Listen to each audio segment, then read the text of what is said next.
नमस्कार, your money में आप सभी का स्वागत है। मैं हूं सुमित और योर मनी जहां पर हम बातचीत करते हैं आपके पर्सनल फाइनेंस से जुड़े हुए सवालों को लेकर, और साथ ही साथ हम कई सारे इंटरेस्टिंग टॉपिक्स जो कि पर्सनल फाइनेंस से जुड़े हुए हैं, ना केवल निवेश से जुड़े हुए बल्कि हर एस्पेक्ट से जुड़े हुए आपके लिए टॉपिक्स लेके आते हैं और उन पर हम बातचीत करते हैं अपने जानकारों से और आपको बेहतर बनाने की कोशिश करते हैं उन टॉपिक्स के जरिए, आपके निवेश को बेहतर बनाने की कोशिश करते हैं उन टॉपिक्स के जरिए। आज भी हमारे साथ कुछ जानकार जुड़ेंगे, उनसे हम बातचीत करेंगे। लेकिन अगर आपका भी कोई सवाल है तो आप हमें भेज सकते हैं अलग अलग माध्यमों के जरिए। आप हमें सोशल मीडिया पे हमारे हैशटैग के जरिए, यानी कि योर मनी हमारा हैशटैग है, आस्क योर मनी हमारा हैशटैग है, इसका इस्तेमाल करके आप फेसबुक और एक्स पे ये सवाल भेज सकते हैं। साथ ही साथ आप हमें मेल कर सकते हैं yourmoney@nw18.com, और साथ ही साथ आप 7045220000 इस व्हाट्सएप नंबर पर भी आप हमें अपना सवाल भेज सकते हैं। तो अलग अलग माध्यम है जिनके जरिए आप हमारे साथ जुड़ेंगे। और आज हम बातचीत करेंगे, हमारे साथ जो खास मेहमान हैं वो है ऑप्टिमा मनी मैनेजर्स के MD Pankaj Mathpal sir. Pankaj sir से हम आमतौर पर बातचीत करते हैं पर्सनल फाइनेंस में इन्वेस्टमेंट को लेकर, कई सारे इंश्योरेंस को लेकर, टॉपिक्स को लेकर। लेकिन आज हमने जो टॉपिक चुना है वो है लोन। कहा जाता है कि लोन लेना जितना आसान है, चुकाना उससे कहीं ज़्यादा मुश्किल।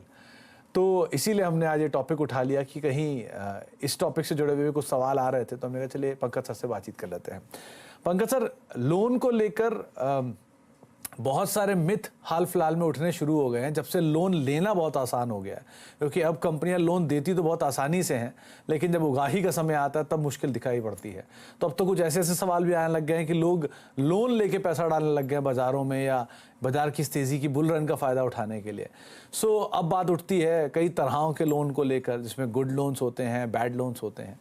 तो पहले तो ये लोन का जो कंसेप्ट है उसको लेकर थोड़ी क्लैरिटी दीजिए कि लोन कब लेना चाहिए, कहाँ लेना चाहिए, कितनी ज़रूरत हो लेना चाहिए और किन लोगों को लेना चाहिए, और फिर बाकी बातों पर मुझसे बात करेंगे।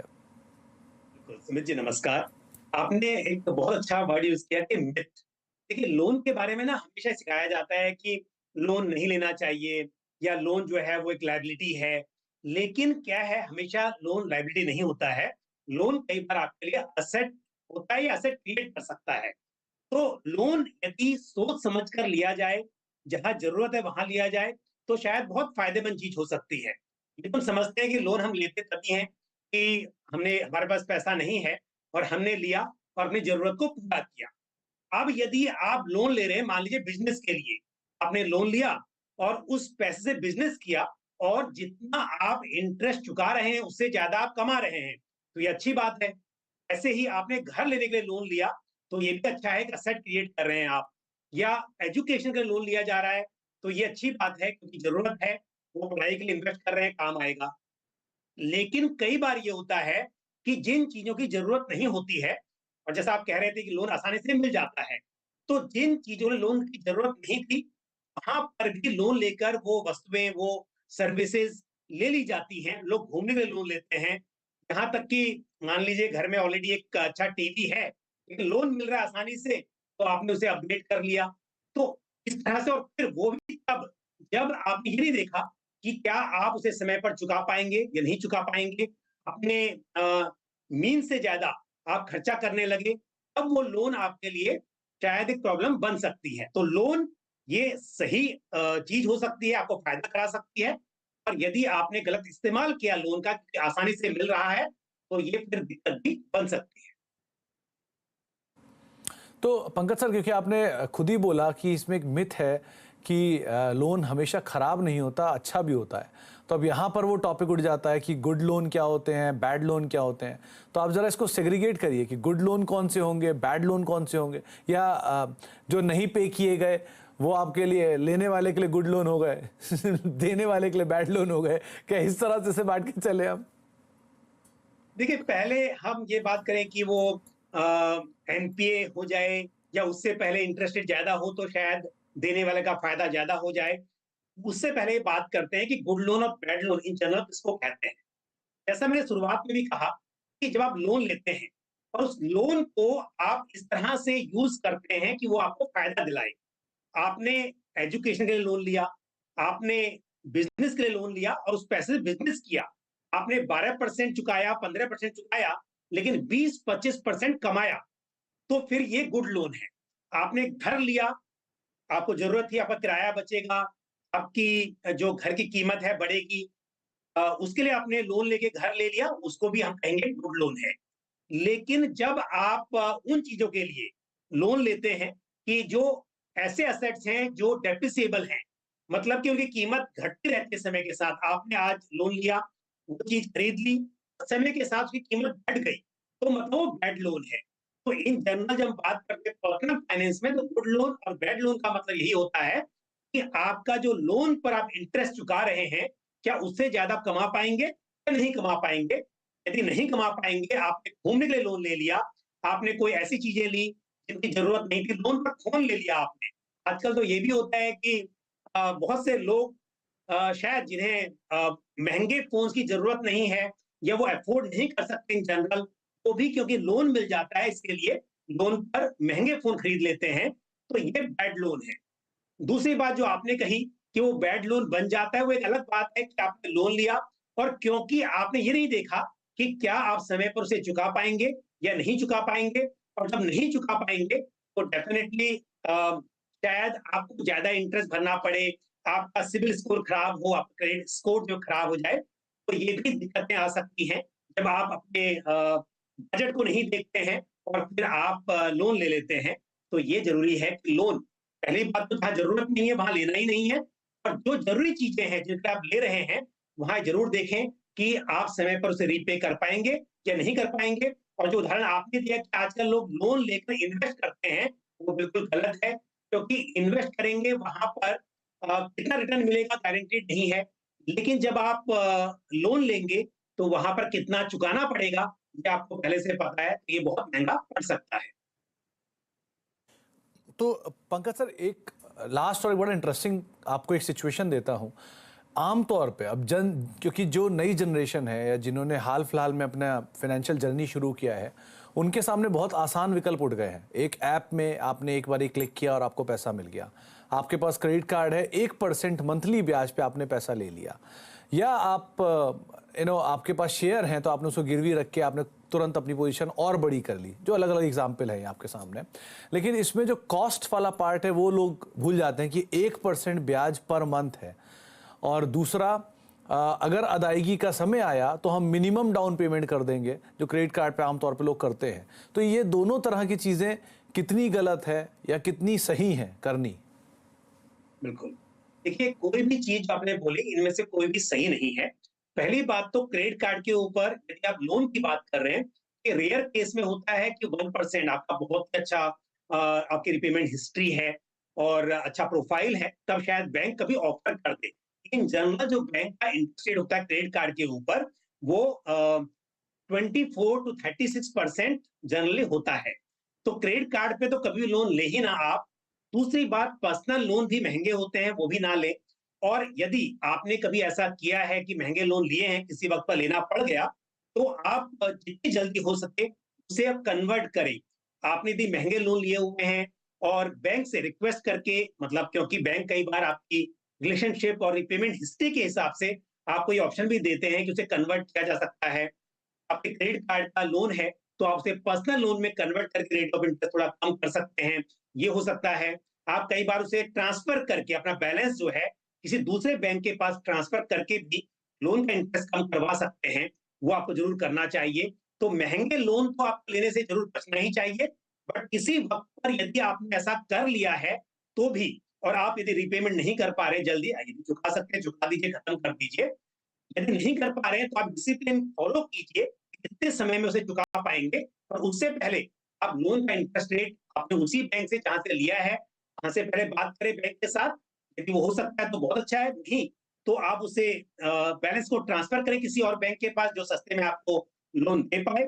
लेकिन इस तरह से एक कम से कम अवधि में आप अपना लोन को रिपे करने की कोशिश करें। तो पहली चीज़ तो जहां ज़रूरत हो वहां लोन ना लें। दूसरी चीज़, अगर आप लोन ले भी लें तो अपनी ज़रूरत को आंक लें कि आपको कब उसका चुकाना है और कितनी ज़रूरतमंद चीज़ है, क्या रिटर्न आपको उससे आ रहा है। तीसरी चीज़, अगर आप फंस गए हैं लोन में तो पहली फुर्सत में अपने लोन की अदायगी करिए।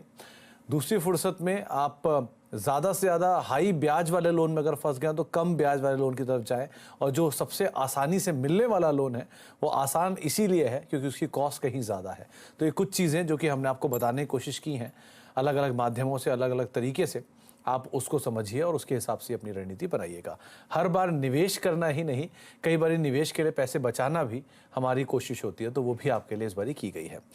अब हम बात करेंगे अपने दर्शकों से और चलते हैं निवेश के दूसरे पायदानों की तरफ, जहां पर आता है हमारे से बातचीत करने के लिए आज एसपी यादव साहब मौजूद हैं जम्मू कश्मीर से। यादव साहब नमस्कार। सर जय हिंद सर। नमस्कार, जय हिंद यादव साहब, क्या सवाल है आपका? सर जय हिंद सर, मैं इस समय जम्मू कश्मीर से बात कर रहा हूँ। सर मेरा सवाल ये था सर, हमने अभी एसआईपी के बारे में हमको कुछ नॉलेज नहीं था पहले, तो 2024 में मैंने एसआईपी में इन्वेस्ट करना वीडियो देख करके या दोस्तों से ने बताया, और ज्यादातर मैं पंकज सर का वीडियो देखा था तो मैंने खोल दिया था। तो सर मैंने 16-17 फंड में एसआईपी स्टार्ट कर दी थी। तो जब हमको पता चला कि नहीं इतने फंड में लेकर नहीं चलना है, क्योंकि मैंने 2024 में स्टार्ट किया था, तो और फंड को मैंने स्विच कर दिया, कुछ रिडीम कर दिया। तो सर 6 फंड में 5 फंड में मैं छोड़ दिया हूँ एसआईपी करके, उसको अभी मैं उसमें एसआईपी नहीं करूंगा। जो कि हमारे पास अभी 7 जो फंड है सर, उसको मैं मेरा ये है कि मैं 10 से 15 साल तक कंटिन्यू रखूंगा, 15 से 18 हजार पर कंटिन्यू मैं इन्वेस्ट करता रहूंगा सर। तो मेरा सवाल ये है कि सर इस फंड में हमको क्या अभी आगे लेकर चलना चाहिए, कुछ चेंज करने की आवश्यकता है कि नहीं है सर, प्लीज। जी, तो यादव साहब 2-3 चीजें मैं आपसे पूछना चाहूंगा। एक तो आपकी उम्र आपने 40 साल बताई, राइट? जी सर, जी सर। ओके, और यादव साहब आप करते क्या हैं, और क्या आप हर महीने अपनी एसआईपी थोड़ी थोड़ी बढ़ा सकते हैं आने वाले समय में अगर जरूरत पड़ेगी तो? जी सर, बिल्कुल बढ़ाएंगे सर। उसमें अगर ऐसा हुआ तो लमसम भी इन्वेस्ट करूंगा मैं सर। चलिए, पहली चीज तो यादव साहब आपने सही तरीका या सही चुनाव किया। एटलीस्ट आपने एक मुश्त में पैसा नहीं डाल दिया या एक मुश्त से वो पेनी स्टॉक नहीं खरीदे, ये सबसे अच्छा काम किया आपने। एसआईपी के जरिए निवेश करना शुरू किया, भले देर किया लेकिन दुरुस्त किया। पंकज सर आपको बहुत समय से देख रहे हैं, ट्रैक कर रहे हैं, आपके प्रशंसक हैं। इन्होंने 18,000 रुपये की एसआईपी कर रखी है अलग अलग फंड्स में, और धीरे धीरे ये अपनी एसआईपी को राइट साइज भी कर रहे हैं। सो एसआईपी का साइज भी बढ़ा सकते हैं। कैसा इनका पोर्टफोलियो है, क्या करना चाहिए इन्हें, और कैसे बेहतर करें? बिल्कुल, देखिए यादव साहब, मैं समझ सकता हूं कि आप फोर्स में हैं और यानी कि किसी सेना में हैं आप। जिस हिसाब से आपने बात की, और आप डिसिप्लिन तो बिल्कुल मेंटेन करेंगे ऐसी उम्मीद की जा सकती है, वो आपका स्वभाव है। तो जो आपने बनाया है पोर्टफोलियो, उसके अंदर जो एसआईपी का पोर्टफोलियो है, कि कुछ स्कीमें आपने बंद कर दिया है इन्वेस्टमेंट, तो जो एसआईपी है उसमें जितनी भी स्कीमें सारी अच्छी हैं अभी, उनको आप कंटिन्यू कीजिए। दूसरा, जिन स्कीम को आपने बंद किया है उसमें कहूंगा कि वो थीमेटिक फंड है। और थीमेटिक फंड क्या होते हैं? थीम होती है, जो थीम आपने ली हुई है इनकी बात करें तो देखिए कुछ समय के लिए थीम अच्छी है, मैं नहीं कहूंगा खराब है, लेकिन कोई भी थीम, कोई भी सेक्टर बहुत लंबे टाइम के लिए अच्छा परफॉर्म नहीं कर सकता। जैसे कि आपके पास इंफ्रा थीम है, फिलहाल के लिए इंफ्रा अच्छा है, लेकिन अगर हम बात करें 15 साल की, तो ऐसा नहीं कि हमेशा इंफ्रा में ही आपको अच्छे रिटर्न मिलेंगे। तो आपने अच्छा किया है कि आपने एसआईपी वहां पे रोक दी है, तो 1 साल तक उन पैसों को रहने दीजिए, अभी मत वहां से एग्जिट कीजिए। वैसे भी 1 साल में आपको एग्जिट लोड भी लग सकता है, शॉर्ट टर्म कैपिटल टैक्स भी लगेगा, और 1 साल के बाद में फिर रिव्यू करेंगे और फिर देखेंगे उस वक्त पर यदि वो थीम अच्छी नहीं है तो वहां से आप एग्जिट भी कर पाएंगे। साथ ही आपके पास एक टैक्स सेविंग स्कीम है, और टैक्स सेविंग स्कीम में 3 साल का लॉक इन होता है, तो फिलहाल वहां भी बने रहिए, और उसको जब 3 साल पूरे हो जाएंगे तब आप वहां से एग्जिट कर सकते हैं। तो जहां पर एसआईपी रोक दी है, आप फिलहाल कुछ नहीं करना है, आपको बने रहना है, और जहां पर एसआईपी ऑलरेडी आपकी है, वो बहुत अच्छे फंड है, उनमें ही आप बढ़ाइए और उन्हें बने रहिए। दूसरी बात यह है कि 15 साल में यदि मैं 12% में कैलकुलेट करूं, तो 18,000 की एसआईपी के साथ, और जो आपने ऑलरेडी पैसा इकट्ठा किया है 1.5 लाख, तो करीब 94 लाख इकट्ठा हो सकते हैं। तो साल दर साल बढ़ाइए, यदि कैलकुलेशन करें कि 10% से हर साल बढ़ाएंगे आप, तो करीब 1,57 करोड़ रुपए इकट्ठा हो सकते हैं आपके। पर मैं कहूंगा कि समय के साथ जितना अधिक हो सके उतना बढ़ाते रहिए। स्कीम सभी अच्छी हैं। All the best to you.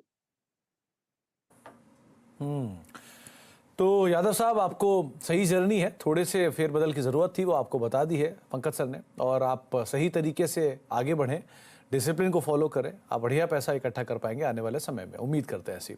अब हम गुजरात चलते हैं, कश्मीर से धवल साहब हमारे साथ वहाँ पे मौजूद हैं बातचीत करने के लिए। धवल जी नमस्कार, क्या सवाल है आपका? सर मेरा जो है पोर्टफोलियो मैंने भेजा हुआ है। हाँ जी, हेलो। हाँ हाँ धवल साहब सुन पा रहे हैं, आगे बोलिए।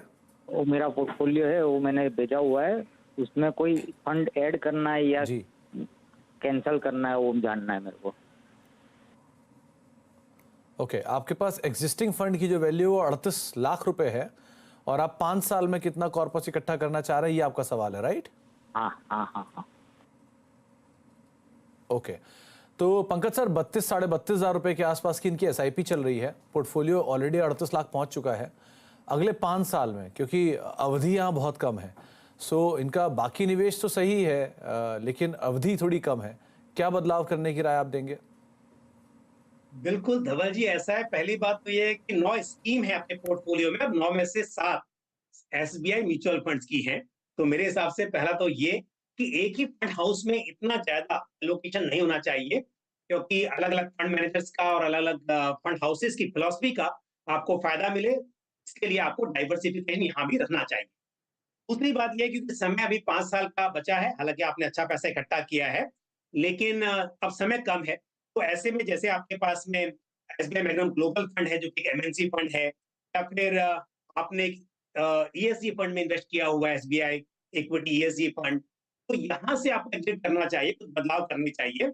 और मैं कहूँ तो अगर 5 साल के हिसाब से आप 3 फंड्स को रखें अपने पोर्टफोलियो में, एक होगा Nippon India large cap fund, अच्छा लार्ज कैप फंड है वो, SBI large and mid cap fund, और साथ ही SBI Magnum mid cap fund. At least SIP के लिए सिर्फ 3 फंड्स को आगे रखें आप। जो पहले पैसे इकट्ठा हो चुका है वो रहने दें, लेकिन एसआईपी 3 ही स्कीम में करें और बाकी को आप बंद कर दें। जो पैसा है उसे यहाँ पर जो 32,500 की एसआईपी की बात हो रही है, तो 3 स्कीम में आप डिवाइड कर दें, तो ये बेहतर होगा, रिस्क आपके पोर्टफोलियो में थोड़ा कम हो जाएगा। दूसरी बात, जहां तक ये सवाल है कितना पैसा बन सकता है, तो देखिए यदि हम सिंपल कैलकुलेट करें यहाँ पर भी 12% के हिसाब से, तो 5 साल में करीब 93 लाख रुपए इकट्ठा हो सकते हैं, क्योंकि आपका 38 लाख इकट्ठा ऑलरेडी हो चुका है, वो बढ़ेगा और एसआईपी का अमाउंट तो 93 लाख के आसपास इकट्ठा कर पाएंगे। और जैसे मैंने कहा, बदलाव की जरूरत है, उस पर आप जरूर ध्यान दें। तो एक ही एएमसी में ज़्यादा निवेश सही नहीं होता और आपके 10 में से 7 यानी 70% आपका निवेश एक ही एएमसी में, तो आप उस हिसाब से थोड़े फेरबदल करें।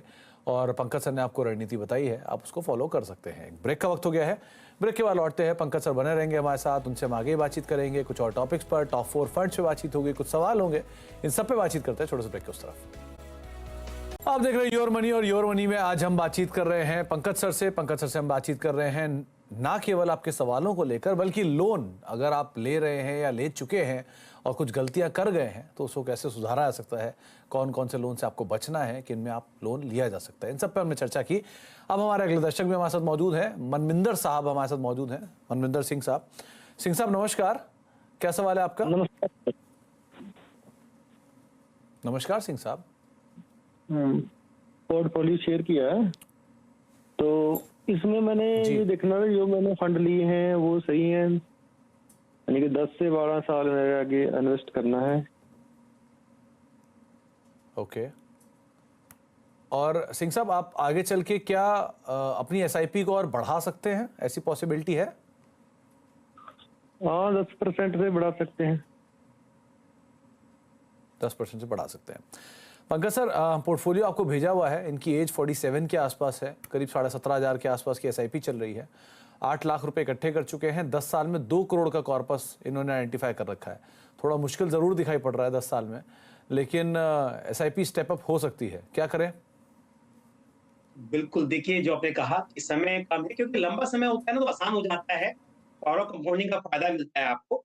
फिर यहाँ पर यदि कैलकुलेट करें तो 17,500 की एसआईपी है और अभी जो वैल्यू है पोर्टफोलियो की वो 7.5 लाख के आसपास है। इस हिसाब से बात करेंगे तो आपको 80,000 पर मंथ की एसआईपी करनी होगी यदि आपको 10 इयर्स में 2 करोड़ रुपीस इकट्ठा करने हैं।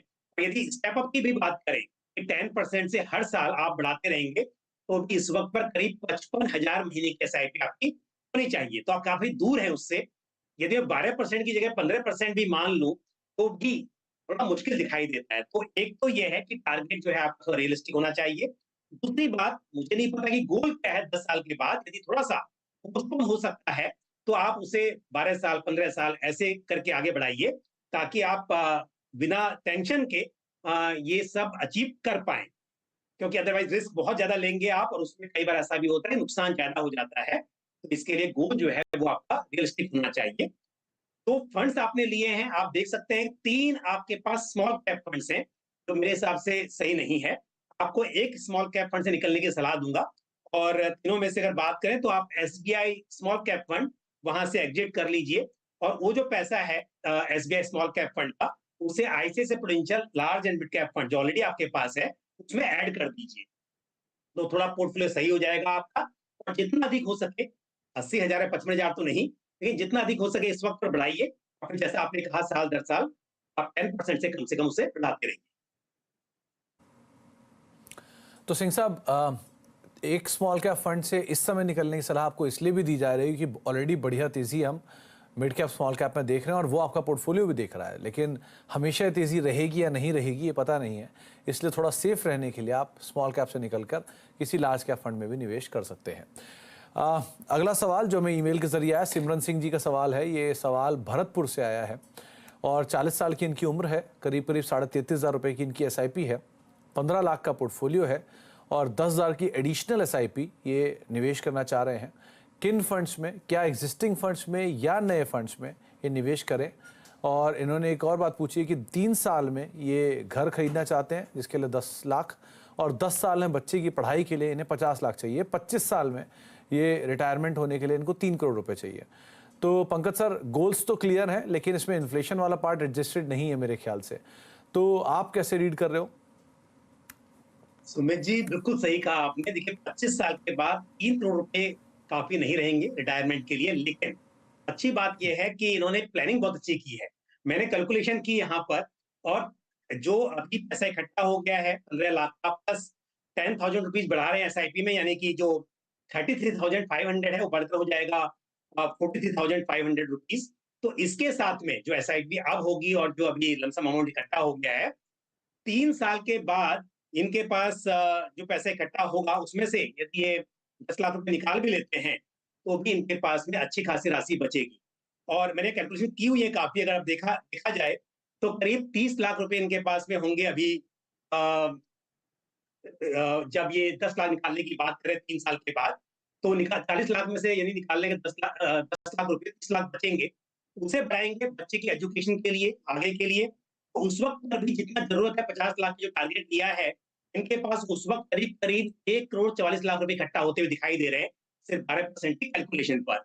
और फिर वहां से 50 लाख निकाल लें तो रिटायरमेंट के वक्त इनके पास करीब 7 करोड़ रुपए इकट्ठा हो जाएगा, यदि इसी तरह से एसआईपी चलती रहती है और जो पैसा है वो इन्वेस्टेड रहता है। तो यानी कि सारे 3 के 3 गोल पूरे हो जाएंगे। और तो 3 करोड़ की बात कर रहे हैं, 3 करोड़ नहीं, 7 करोड़ रुपया यहाँ इकट्ठा हो सकता है इस प्लानिंग के साथ। तो टारगेट छोटा लिया है, लेकिन जो इन्वेस्टमेंट कर रहे हैं वो अच्छी राशि है, अच्छा पैसे इकट्ठा हो चुका है। तो मुझे उम्मीद है सारे गोल आसानी से पूरे होंगे। नई स्कीम ऐड ना करें, जो आपकी स्कीम से अच्छी हैं उनमें से कुछ स्कीम आप ऐड कर ले। 10,000 रुपए को मैं बता देता हूँ। कोटक फ्लेक्सी कैप फंड आपके पास है, उसमें ऐड करें पैसा। पारंपरिक फ्लेक्सी कैप फंड है, उसमें भी ऐड करें। Nippon India multi cap fund और क्वांट मिड कैप फंड, तो इन 4 फंड्स में 2,500 रुपया आप चारों में डिवाइड कर दें 10,000 रुपए को। इस तरह से आप बढ़ा लें अपनी एग्जिस्टिंग स्कीम में इन्वेस्टमेंट अमाउंट को। नई स्कीम ऐड करने की जरूरत नहीं है, सभी स्कीम अच्छी हैं। तो थोड़ी बहुत फेरबदल की जरूरत है, और एडिशनल एसआईपी आप कहां कर सकते हैं वो फंड्स आपकी स्क्रीन पर है, आप वहां पर भी देख सकते हैं। पंकज सर, कोई भी अगर नया निवेश शुरू करने जा रहा है तो उसके लिए टॉप 4 फंड आपकी तरफ से? बिल्कुल, देखिए टॉप 4 फंड से मेरा मतलब ये है जो फंड सुटेबल हैं आपके लंबी अवधि के लिए। और ऐसा नहीं है कि वो आपके हमेशा, जो हम बात करें तो हर फंड इस वक्त पर टॉप हो, उससे बेहतर ये है कि समझना कि आगे आने वाले समय में वो आपको अच्छा पैसा दिला सके। तो मैं 4 फंड बता रहा हूँ। एक है मल्टी कैप कैटेगरी में ICICI Prudential multi cap fund, दूसरा होगा White Oak large and mid cap fund, तीसरा फंड रहेगा मोतीलाल ओसवाल मिड कैप, और स्मॉल कैप कैटेगरी में एक्सिस स्मॉल कैप फंड। लंबी अवधि का आपका पोर्टफोलियो हो तो आप इन 4 फंड्स के साथ अपना पोर्टफोलियो बना सकते हैं। तो ये टॉप 4 फंड जिनके ऊपर आप नजर रख सकते हैं, निवेश कर सकते हैं, शुरुआत कर सकते हैं इनके साथ और अपने पोर्टफोलियो को बिल्डअप कर सकते हैं। बहुत बहुत शुक्रिया पंकज सर हमारे साथ मौजूद रहने के लिए, और ना केवल म्यूचुअल फंड्स बल्कि पर्सनल फाइनेंस या अलग एस्पेक्ट लोन के ऊपर भी हमसे एक चर्चा करने के ऊपर। बहुत बहुत शुक्रिया हमारे साथ अपना समय देने के लिए। एक ब्रेक का वक्त है और ब्रेक के उस पार भी खबरों का सिलसिला बना रहेगा। फिलहाल योर मनी में इतना ही। नमस्कार।